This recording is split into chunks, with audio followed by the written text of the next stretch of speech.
Hello dear students, welcome to Proton the chemistry class. मेरा नाम है जय दैया और आज के इस लेक्चर में हम बात करने वाले हैं कि अगर हमें मिक्सचर गिवन हो तो उस मिक्सचर के अंदर हम मोल कैलकुलेशन कैसे कर सकते हैं। तो बहुत ही इंपॉर्टेंट सा ये टाइप है।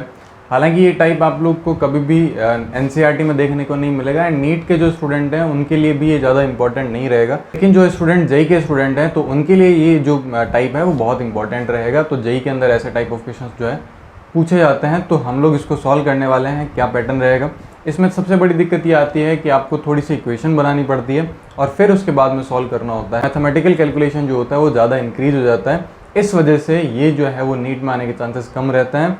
इवन अगर आप एनसीईआरटी के पॉइंट ऑफ व्यू से बात करेंगे तो एनसीईआरटी के पॉइंट ऑफ व्यू से तो ये बिल्कुल भी नहीं है, यानी कि आपके 11th क्लास के एग्ज़ाम में तो बिल्कुल भी नहीं आएगा। क्लियर? सो स्टार्ट करते हैं कि किस तरीके से हम लोग इसको डिस्कस कर सकते हैं एंड कैसे इसको सॉल्व कर सकते हैं। तो हम लोग एक टाइप लिख सकते हैं। हम लोग अलग अलग टाइप पढ़ रहे थे, जिसमें हमने फर्स्ट टाइप ये देखा था कि अगर हमारे पास एक ही रिएक्टेंट हो तो एक रिएक्टेंट से हम लोग कैसे जो है मोल कैलकुलेशन कर सकते हैं। जब हमारे पास में एक से ज़्यादा रिएक्टेंट हो जाते हैं तो उस केस में हम लोग कैसे जो है कैलकुलेशन कर सकते हैं। तो वहाँ हमने ये देखा था कि हमें फिर वहाँ पे एक लिमिटिंग रिएजेंट की रिक्वायरमेंट पड़ती है। ऐसा रिएजेंट होता है जो कि लिमिटेड अमाउंट में होता है एंड वो डिसाइड करता है कि कितना प्रोडक्ट बनेगा। इसी तरीके से हमारे पास में नेक्स्ट टाइप है कि अगर हमारे पास मिक्सचर गिवन हो तो उस मिक्सचर में हम लोग किस तरीके से कैलकुलेशन कर सकते हैं, वो बहुत इंपॉर्टेंट है। एंड लास्ट क्लास में हम लोगों ने प्रिंसिपल ऑफ एटम कंजर्वेशन पढ़ा था। मैंने आपको बताया था कि प्रिंसिपल ऑफ एटम कंजर्वेशन इतना ज़्यादा इंपॉर्टेंट नहीं है। क्लियर? चलिए स्टार्ट करते हैं कि हम लोग इसको कैसे डील करेंगे। तो हमारे पास में नेक्स्ट जो एक क्वेश्चन ले लेते हैं, हम लोग इसको क्वेश्चन के फॉर्मेट में लिखते हैं। सही है, पहले तो हम एक पैटर्न बनाते हैं कि एक अगर हम पैटर्न बनाएं कि ऐसे टाइप ऑफ क्वेश्चंस को कैसे सॉल्व किया जाएगा। सो बहुत सिंपल सा है, देखें ध्यान से किस तरीके से होगा। मैं आपको एक लैंग्वेज दे रहा हूँ, इस लैंग्वेज से हम लोग इसको सॉल्व करेंगे। आपको दिया गया है W gram of aluminium and magnesium और बोला गया है reacts with excess of HCl, reacts with excess of HCl and produces W1 gram of आप लोग क्या बोल सकते हो H2 गैस। करेक्ट है? तो ये हमारे पास में गिवन है। अब देखो यहाँ हम लोग क्या मिस्टेक कर सकते हैं। हम ये मिस्टेक कर सकते हैं कि सर देखो रिएक्शन जो होगी वो ऐसे होगी, है ना। रिएक्शन कैसे होगी? ये एल्यूमिनियम है सर, एल्यूमिनियम किसके साथ रिएक्शन करेगा, मतलब एल्यूमिनियम और मैग्नीशियम हमें गिवन है, ये दोनों मिलके किसके साथ रिएक्शन करेंगे? HCl के साथ एंड फाइनली प्रोडक्ट बनाएंगे। आपके पास एल्यूमिनियम बना देगा AlCl3 एंड प्लस साथ में बना देगा MgCl2 एंड साथ में हमारे पास में यहाँ पे हाइड्रोजन गैस रिलीज हो जाएगी। सही है, तो ये एक रिएक्शन हो सकती है, एक इक्वेशन लिखी जा सकती है ऐसे। बट अगर आप ऐसे इक्वेशन लिखते हैं तो बहुत ही आप गलत काम कर रहे हैं। इस रिएक्शन को, इस क्वेश्चन को ऐसे सॉल्व नहीं करा जाता। क्यों नहीं करा जाता? क्योंकि देखो मैग्नीशियम अलग तरीके से रिएक्शन करेगा और अलग type amount of H2 produce करेगा। इसी तरीके से जो एल्यूमिनियम है वो भी HCl के साथ अलग तरीके से रिएक्शन करेगा और अलग अमाउंट ऑफ HCl प्रोड्यूस करेगा। तो जब दोनों अलग अलग टाइप ऑफ रिएक्शन शो कर रहे हैं या फिर अलग अलग तरीके से H2 का प्रोडक्शन कर रहे हैं तो H2 का अमाउंट अलग आएगा। आप इस रिएक्शन को अगर लिखते हैं तो इसके अंदर अगर आप इसमें लिखेंगे तो इसका तो W ग्राम हो गया, बट इसका तो फिर यहाँ पे तो W1 ग्राम यहाँ, फिर इससे अगर आप रिलेट करेंगे तो बहुत सारी दिक्कतें आएंगी। तो पहले तो ये मिस्टेक नहीं करनी है कि ये दोनों सेम ही रिएक्शन करेंगे। हमें दोनों की अलग अलग रिएक्शन लिखनी है, सेपरेट रिएक्शन लिखनी है, यानी कि ये तो नहीं होगा। करेक्ट है? सो होगा किस तरीके से वो हम लोग देखने वाले हैं। सो बहुत सिंपल है। देखो एल्यूमिनियम जो होगा वो HCl के साथ में रिएक्शन करेगा एंड फाइनली प्रोडक्ट क्या बनाएगा? AlCl3 प्लस साथ में बताओ क्या बनेगा? बहुत बढ़िया, H2 गैस रिलीज हो जाएगी। इसी तरीके से मैग्नीशियम जो है वो रिएक्शन करेगा HCl के साथ एंड प्रोड्यूस करेगा MgCl2 प्लस साथ में H2 गैस रिलीज करेगा। करेक्ट है यहाँ तक? सो हमारे पास में दो डिफरेंट टाइप ऑफ रिएक्शन आ चुकी है। अब इम्पॉर्टेंट ये है, देखो सेकेंड टाइप हम लोग क्या बोल सकते हैं। अभी तो हमें ये बोला गया कि जो HCl है वो एक्सेस क्वांटिटी के अंदर है। हो सकता है कि आपको, वैसे तो देखो ये कंडीशन देखने को नहीं मिलेगी, बट फिर भी अगर हम कंसिडर करें कि हालांकि नहीं होना चाहिए, क्योंकि अगर मान लो कि कोई भी आपको मिक्सचर दिया गया है और उसमें आपने क्या, फॉर एग्जांपल कोई भी आपके पास में लिक्विड है और उसमें आपने मेटल डाल दिया, तो ज़्यादा चांसेस ये होता है कि जो भी आपने एसिड और बेस लिया होगा वो हमेशा एक्सेस क्वांटिटी में होगा, तभी वो सारा का सारा मेटल रिएक्ट कर पाएगा। अदरवाइज़ तो आप देखो कि अगर हमारे पास एसिड और बेस ही लिमिटेड अमाउंट में रहेगा तो मेटल रिएक्ट ही नहीं कर पाएगा प्रॉपरली, तो कैलकुलेशन थोड़ी डिफ़िकल्ट भी हो सकती है, फिर लिमिटिंग रिएजेंट वाले कॉन्सेप्ट भी आ सकते हैं। सही है, तो अभी यहाँ पे लिमिटिंग रिएजेंट का कोई झंझट नहीं है, क्योंकि हमें बोला गया है कि HCl हमेशा एक्सेस क्वांटिटी में है, और HCl अगर एक्सेस क्वांटिटी में है तो फिर हमें कोई दिक्कत नहीं है, हम डायरेक्टली इसको कर सकते हैं। सही है क्या?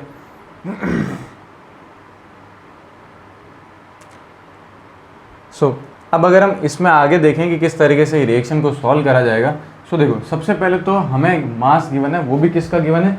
एल्यूमिनियम प्लस मैग्नीशियम का गिवन है। हमें एल्यूमिनियम का सेपरेट मास नहीं पता है, हमें मैग्नीशियम का सेपरेट मास नहीं पता, हमें दोनों का कंबाइनली पता है कि एल्यूमिनियम और मैग्नीशियम का मास मिला के टोटल जो मास बनेगा which is W gram. Clear है? तो फिर हम कैसे सॉल्व करेंगे? तो एक गलती ये नहीं करेंगे कि हम डायरेक्टली मास से ही डील करना स्टार्ट कर दें। हमेशा इक्वेशन जो सॉल्व करी जाएगी वो मोल के टर्म्स में लिखी जाएगी। क्लियर है? तो मैं इसके कुछ x मोल कंसिडर कर लेता हूँ। इसके कितने मोल आ जाते हैं? मान लो x मोल आ गए, मैं इसके x मोल ले लेता हूँ, मैं इसके y मोल ले लेता हूँ। सही है, तो देखो पहले तो रिएक्शन को बैलेंस करना हमें पड़ेगा, क्योंकि जब तक रिएक्शन को बैलेंस नहीं करेंगे तब तक आंसर सही नहीं आएगा। तो देखो यहाँ एल्यूमिनियम 1 है, यहाँ एल्यूमिनियम 1 है, तो ये यहाँ तक बैलेंस है। Cl यहाँ पे 1 है, जबकि यहाँ Cl 3 है, तो यहाँ हम लोग क्या कर देंगे? 3। अब देखो यहाँ पे हाइड्रोजन कितना बन चुका है? हाइड्रोजन 3 है, जबकि यहाँ पे हाइड्रोजन कितना है? यहाँ पे हाइड्रोजन 2 है, तो आप क्या कर सकते हो? यहाँ पे 3/2 कर सकते हो। सही है क्या? तो आंसर आ जाएगा डायरेक्टली 3/2। अब देखो कैसे करना है। इसके x मोल है, देखो इसके 1 मोल से इसका 3/2 बन रहा है। बताओ x से कितना बनेगा? बहुत बढ़िया, x से बनेगा 3/2 x। यहाँ तक क्लियर है? फिर देखो आगे, यहाँ मैग्नीशियम 1 है, यहाँ मैग्नीशियम 1 है, यहाँ Cl2 है, तो यहाँ 2 कर देते हैं, तो ये रिएक्शन बैलेंस होगी। बताओ इसके 1 मोल से इसका 1 मोल बन रहा है, इसके y मोल से इसका कितना बनेगा? y मोल बनेगा। करेक्ट? तो हमारे पास दो इक्वेशन आएगी, x plus Y and 3/2x plus Y. तो दो इक्वेशन बनेगी, कौन कौन सी? एक तो x प्लस वाई और एक बनेगी हमारे पास, अच्छा देखो ये तो मोल्स हैं, तो मोल को किस में कन्वर्ट करेंगे? हम लोग मास में कन्वर्ट करेंगे। इस कैसे करेंगे? Multiplied by molar mass. तो हम लोग क्या करेंगे? हम इसको देखो x इसका मोल हो गया, एल्यूमिनियम का मोलर मास होता है 27, 27x बन जाएगा ये। ये आएगा 27x प्लस, यहाँ पे अगर हम बात करें तो ये हो जाएगा हमारे पास 24y and is equal to W gram. ये भी ग्राम में हो गया, ये भी ग्राम में हो गया। क्लियर है? इसी तरीके से अगर हम इस इक्वेशन को लिखें, ये आएगा 3/2x plus Y multiplied by 2। Directly हम लोग मल्टीप्लाइड बाई 2 कर सकते हैं, क्योंकि ये भी हाइड्रोजन है, ये भी हाइड्रोजन। सही है, तो 2 कॉमन आ जाएगा, तो यहाँ आ जाएगा हमारे पास W1 ग्राम। तो एक तो ये ध्यान रखना है कि ये दो इक्वेशन बनेगी, एंड इन दो इक्वेशन से हम लोग, ये इक्वेशन नंबर 1 है, ये इक्वेशन नंबर 2 है, और इन दोनों इक्वेशन से हम लोग क्या कंसिडर कर सकते हैं? हम लोग x एंड y की वैल्यू को कंसिडर कर सकते हैं, या फिर कैलकुलेट कर सकते हैं, हम बोल सकते हैं। क्लियर है क्या? तो यहाँ से x एंड y की वैल्यू आ जाएगी। तो अगर हमें x और y की वैल्यू पता है तो x और y की वैल्यू से हम डायरेक्टली जो है बहुत सारी चीज़ें कैलकुलेट कर सकते हैं। हम सेपरेट एल्यूमिनियम का मास कैलकुलेट कर सकते हैं, हम सेपरेट एल्यूमिनियम का परसेंटेज कैलकुलेट कर सकते हैं, वॉल्यूम कंसिडर कर सकते हैं, या फिर दूसरा जो अमाउंट बनेगा या AlCl3 का अमाउंट कितना बनेगा, ये सब हम लोग कैलकुलेट कर सकते हैं। तो मेनली जो पैटर्न रहेगा वो आपके पास में इस तरीके का पैटर्न रहेगा कि आपको ऐसे ही क्वेश्चंस को सॉल्व करना है। ठीक है, तो ये कोई ज़्यादा डिफिकल्ट नहीं है, बहुत इजी से क्वेश्चंस हैं, आप इसको आराम से कर सकते हैं। क्लियर है? तो आप इसको फटाफट से नोट करो, फिर हम आगे मूव करते हैं क्वेश्चन पर कि इसके अगर हमें क्वेश्चंस दिए गए हों तो हम उनको कैसे सॉल्व करेंगे। क्लियर? चलिए अब हम डिस्कस करते हैं कुछ क्वेश्चंस को, इन क्वेश्चन को कैसे सॉल्व करना है वो हम लोग देखते हैं। देखो बहुत सिंपल सा क्वेश्चन है, हमारे पास में 150 ग्राम ऑफ C2H6 दे रखा है एंड HCHO दे रखा है। ये रिएक्ट करते हैं 320 ग्राम ऑफ O2 के साथ, कंप्लीटली रिएक्शन करते हैं, और हमें फाइंड करना है C2H6 का मास। तो पहले सेम हम दो इक्वेशन बनाएंगे। फर्स्ट C2H6 रिएक्ट कर रहा होगा O2 के साथ, एंड क्या प्रोड्यूस करेगा? हमें प्रोड्यूस करेगा CO2 प्लस साथ में H2। सिमिलर HCHO जो है वो क्या करेगा, वो रिएक्ट करेगा O2 के साथ एंड प्रोड्यूस करेगा CO2 प्लस साथ में H2।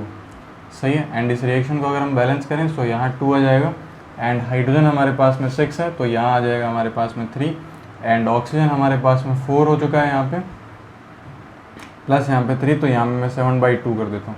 सही है। तो ये फर्स्ट रिएक्शन बैलेंस होगी। एंड अगर हम सेकंड रिएक्शन की बात करें तो सेकंड रिएक्शन कैसे बैलेंस होगी, तो यहाँ कार्बन 1 है, हाइड्रोजन 2 है, हाइड्रोजन 2 है, ऑक्सीजन यहाँ पे 3 है, ऑक्सीजन यहाँ पे 3 है, तो ये तो रिएक्शन बैलेंस है। तो हम क्या करेंगे, इसको एक्स मोल कंसिडर कर लेते हैं कि इसका एक्स मोल गिवन है एंड इसका वाई मोल हमें पता है। क्लियर है। हम इसका वाई मोल कंसिडर कर लेते हैं।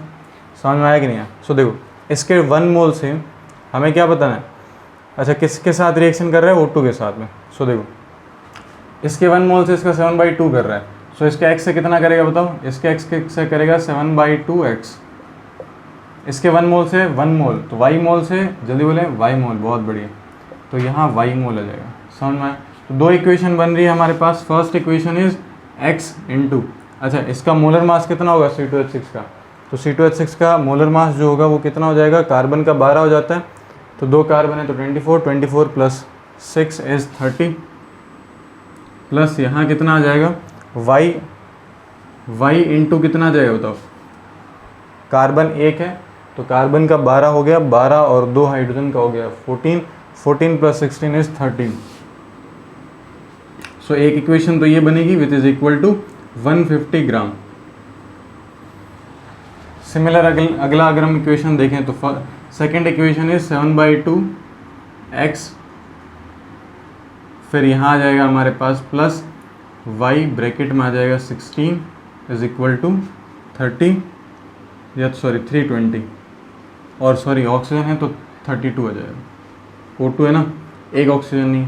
तो ये हमारे पास में इक्वेशन आ चुकी है एंड अगर हम इनको सॉल्व करें सो ये आ जाएगा अपने पास x plus Y multiplied by 30 is equal to 150 and ये आ जाएगा 7/2 को मैं 3.5 लिख देता हूँ।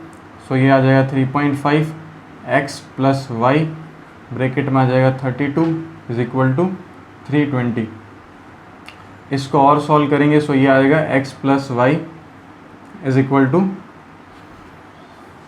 5 आ जाएगा एंड यहाँ आ जाएगा हमारे पास 3.5 x plus Y is equal to यहाँ आ जाएगा हमारे पास 10 आ जाएगा। अच्छा ये कैसे आया तो देखें ध्यान से, 32 को इस साइड लेके जाएंगे तो 320/32 आ जाएगा, तो 320/32 इज़ 10। इसी तरीके से ये 30 यहाँ आ जाएगा, मल्टीप्लाई में है तो डिवाइड में आ जाएगा, 150 डिवाइडेड बाई 30 इज़ 5। क्लियर है। तो इस तरीके से हम लोग कर सकते हैं एंड फिर जब हम इसको सॉल्व करेंगे सो x की वैल्यू हमारे पास में 2 आएगी एंड y की वैल्यू हमारे पास में 3 आएगी। तो आप इसको सॉल्व कर लेना आराम से, बहुत सिंपल तरीके से इसको सॉल्व करा जा सकता है, बहुत ही ईजी है। सही है। ये यहाँ पे कितना बचेगा, ये यहाँ पे बचेगा 2.5 और ये यहाँ पे बचेगा 5, तो 5 divided by 2.5 is 2। So x की वैल्यू आ जाएगी 2, y की वैल्यू आ जाएगी 3। सही है। सो x हमारे पास में कितना है, x इज़ 2। सो हम लोग क्या करेंगे, हमें क्या निकालना है, वेट ऑफ हमें निकालना है C2H6। सो बहुत सिंपल, 2 इंटू क्या कर देंगे 30, आंसर इज़ 60 ग्राम। साथ ही साथ अगर मैं वेट ऑफ, मैं यहाँ लिख रहा हूँ, साथ ही साथ मैं वेट ऑफ HCHO निकालना चाहूँ तो क्या आएगा बताओ। सो बहुत simple, it is 3 into 30, answer is 90 ग्राम। तो 150 ग्राम जो टोटल है उसमें से 90 ग्राम तो HCHO है एंड 60 ग्राम जो है वो हमारे पास C2H6 है। क्लियर है। सो बहुत सिंपल से क्वेश्चंस होते हैं, बस आपको ये कैलकुलेशन अच्छे से समझ में आनी चाहिए। क्लियर है। चलो अब हम बात करते हैं सेकंड वाले क्वेश्चन के बारे में। ये भी बहुत अच्छा क्वेश्चन है, इसमें एक सिंपल सा ऑब्जर्वेशन है, उससे आप इसको सॉल्व कर सकते हैं। क्या ऑब्जर्वेशन है, सबसे पहले तो हम ये देखते हैं कि एक हमें मिक्सचर दिया गया है, मैग्नीशियम कार्बोनेट और सोडियम बाइकार्बोनेट, इनको स्ट्रांगली हीट किया जाता है। तो बहुत सिंपल है कि जो मैग्नीशियम कार्बोनेट होता है इसको स्ट्रांगली हीट करने पर मैग्नीशियम का एक ऑक्साइड बनता है प्लस साथ में CO2 गैस रिलीज होती है। सही। एंड मैग्नीशियम का जो ऑक्साइड होता है ये एकदम बहुत ज़्यादा एक्सट्रीम टेम्परेचर पर लेके जाएं तब जा करके डिसोसिएट होता है, तो ये यहीं तक रहेगा।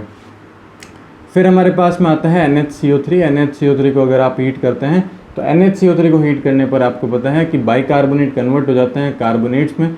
सो NO2CO3 प्लस साथ में CO2 प्लस साथ में H2O प्रोड्यूस करेगा। रिएक्शन को बैलेंस करता है, मैग्नीशियम 1 है, कार्बन 1 है, ऑक्सीजन यहाँ पे 3 है, ऑक्सीजन यहाँ पे 3 है, तो ये पहली रिएक्शन तो बैलेंस है।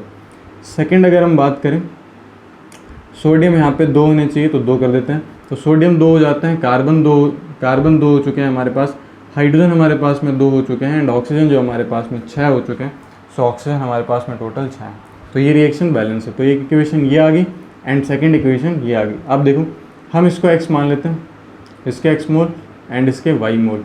सो देखो क्या करेंगे हम लोग, इसके x मोल से इसका कितना मोल बन रहा है, x मोल, इसके 2 मोल से इसका कितना मोल बन रहा है, इसके 2 मोल से 1 मोल बन रहा है। सो बताओ y से कितना बनेगा, y से बनेगा y/2 मोल।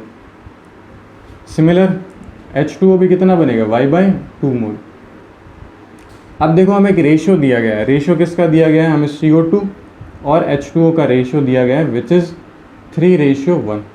सही है, 3:1। तो बताओ CO2 टोटल कितना आएगा, CO2 टोटल एक तो यहाँ बन रहा है, एक यहाँ बन रहा है, तो CO2 टोटल आएगा x + y/2 divided by H2O कितना बन रहा है, y/2।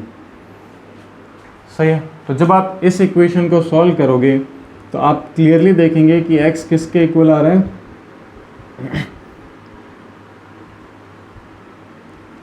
सॉल्व करोगे तो आप क्लियरली देखोगे कि x = क्या आ रहा है, y आ रहा है, यानी कि x किसके इक्वल है, y के इक्वल है। तो अगर आप सोचो, एक सिंपल सा ऑब्जर्वेशन है, आपको ज़्यादा नहीं करना पड़ेगा, अदरवाइज़ तो आप यहाँ से कर सकते हो कि मास कैसे निकालना होता है, तो उसके लिए वेट अपॉन में मोलर मास इस हिसाब से कैलकुलेट कर सकते हो, जो मोल्स आएंगे आप उससे कैलकुलेट कर सकते हो। लेकिन बहुत सिंपल है, आपको परसेंट ही पूछा है तो बहुत सिंपल है, जब x की वैल्यू y के इक्वल है तो सिंपल सा आंसर आना चाहिए।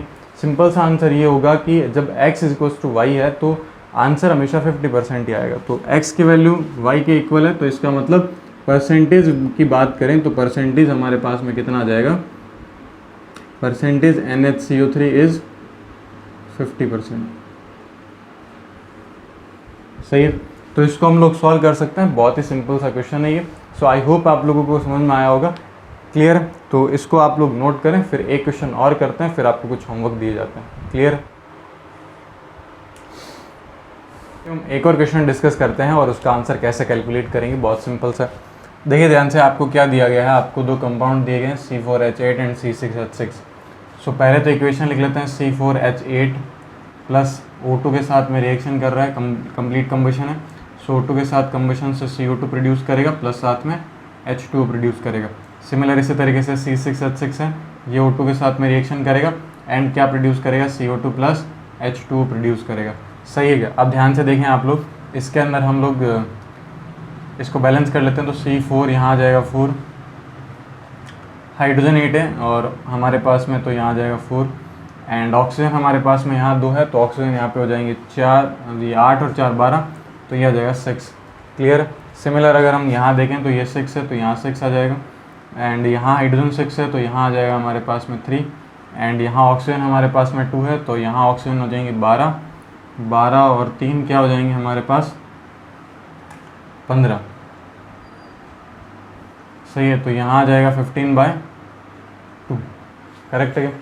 तो इससे आंसर आ जाएगा हमारा। एंड अब हमें यहाँ पे क्या दिया गया है, देखो यहाँ मोल्स दिए गए। लैंग्वेज को थोड़ा सा ध्यान से पढ़े, आपको C4H8 और C6H6 को मिला के 3 मोल नहीं दिए गए, लिखा हुआ है ईच, यानी कि हर एक का 3-3 मोल है। सो बहुत सिंपल है, इसका 3 मोल, इसका 3 मोल। सही है, हमें पूछा गया है total mass of CO2 produce, तो हमें तो CO2 से मतलब है, हमें H2 से कोई मतलब नहीं है, क्लियर। सो देखो, इसके 1 मोल से इसका 4 मोल बन रहा है, सो 3 से कितना बनेगा 12 मोल। यहाँ तक समझ में आया क्या। इसके 1 मोल से इसका 6 मोल बन रहा है, 3 मोल से कितना बनेगा 18 मोल। बहुत सिंपल। तो बताओ टोटल मास अगर मुझे लिखना हो, total mass of CO2 is 12 + 18 multiplied by 44, and आप इसको सॉल्व कर लेना क्या आंसर आता है, ठीक है। तो जब आप इसको सॉल्व कर लेंगे तो आप लोग इजीली जो है वो इसको कैलकुलेट कर सकते हैं, एंड ये फाइनली आंसर आपके पास में आ जाएगा। समझ में आया। तो बहुत बेसिक से क्वेश्चन होते हैं, ऐसा कोई नहीं है। नीट में आने के भी चांसेस बन सकते हैं, बट मोस्टली चांसेस रहते हैं कि मिक्सचर के क्वेश्चन आते नहीं हैं, मिक्सचर के क्वेश्चन को डिस्कस नहीं करा जाता है। क्लियर है? ये मेनली जो है वो जेई के पॉइंट ऑफ व्यू से ही डिस्कस किया जाता है। अब आपके पास में एक और है क्वेश्चन, मैं आपको इसमें एक हिंट दे देता हूँ। हिंट ये है कि देखो हमें मैग्नीशियम ऑक्साइड भी दिया गया है एंड मैग्नीशियम कार्बोनेट भी दिया गया है। सो मैग्नीशियम ऑक्साइड जो है उसको हीट करने पर कोई भी चेंजेस नहीं आते हैं, क्योंकि जब हम इसका जो क्रिटिकल टेम्परेचर होता है उसको भी क्रॉस कर जाते हैं तब इसमें इफेक्ट देखने को मिलता है, तब चेंजेस देखने को मिलता है। तो इसमें तो कोई इफेक्ट नहीं आएगा। मैग्नीशियम कार्बोनेट जो है वो आपको पता है कि डिसोसिएट हो जाता है मैग्नीशियम ऑक्साइड प्लस साथ में CO2 के अंदर, तो आप वहाँ से कैलकुलेट कर सकते हो। अब CO2 गैस है तो CO2 गैस तो रिलीज हो जाएगी, तो मास लॉस किसकी वजह से आएगा? मास लॉस CO2 की वजह से आएगा। ऐसा क्वेश्चन हमने पहले किया था, तो सेम वैसा ही है। तो जो मास लॉस हो रहा है 4.4 ग्राम, वो किसकी वजह से हो रहा है? वो CO2 की वजह से। तो CO2 के मोल्स आ जाएंगे। उस तरीके से आप क्या निकाल सकते हो? परसेंटेज MgO कैलकुलेट कर सकते हो। खुद से ट्राई करोगे तो बहुत ईजीली आपको धीरे धीरे सब चीज़ें समझ में आएगी। कुछ मिस्टेक करोगे, एक बार में नहीं होगा, दूसरी बार में नहीं होगा, बट धीरे धीरे क्वेश्चन आपसे होने स्टार्ट हो जाएंगे। तो खुद से ज़रूर प्रैक्टिस करें, खुद से प्रैक्टिस करना बहुत इंपॉर्टेंट है। चलिए, सो आई होप आप लोगों को जो ये मिक्सचर वाला रिलेटेड टॉपिक है वो आपको बहुत इजीली समझ में आ गया होगा, इसमें आपको कोई भी डाउट नहीं रहा होगा। एंड अब आप लोग मिक्सचर के क्वेश्चन सॉल्व कर सकते हो। इसके अलावा भी कुछ होमवर्क आपको मिलेंगे जो कि आपको सॉल्व करने हैं, और उसका जो करेक्ट आंसर होगा वो आप मुझसे चेक कर सकते हैं। आप मुझसे व्हाट्सएप पर कनेक्ट हो सकते हैं, आप मुझसे इंस्टाग्राम पर कनेक्ट हो सकते हैं, या फिर आप डायरेक्टली इस वीडियो के कमेंट बॉक्स में कमेंट कर सकते हैं अपना आंसर, और आपको अपना जो आंसर है वो करेक्ट मिल जाएगा कि आपका आंसर करेक्ट है या फिर इनकरेक्ट है। और फिर अगर डाउट रहता है तो आप हमसे कनेक्ट होकर के उसका एक्सप्लेनेशन भी सीख सकते हैं। क्लियर? चलिए, सो आई होप आप सभी को ये वीडियो पसंद आया होगा। अगर आपको वीडियो पसंद आया तो प्लीज़ वीडियो को लाइक करें, चैनल को जरूर सब्सक्राइब करें। मिलते हैं नेक्स्ट वीडियो के अंदर, जिसमें हम लोग डिस्कस करेंगे परसेंटेज, यील्ड एंड प्योरिटी के बारे में। क्लियर? सो मिलते हैं नेक्स्ट वीडियो के अंदर, तब तक के लिए गुड बाय।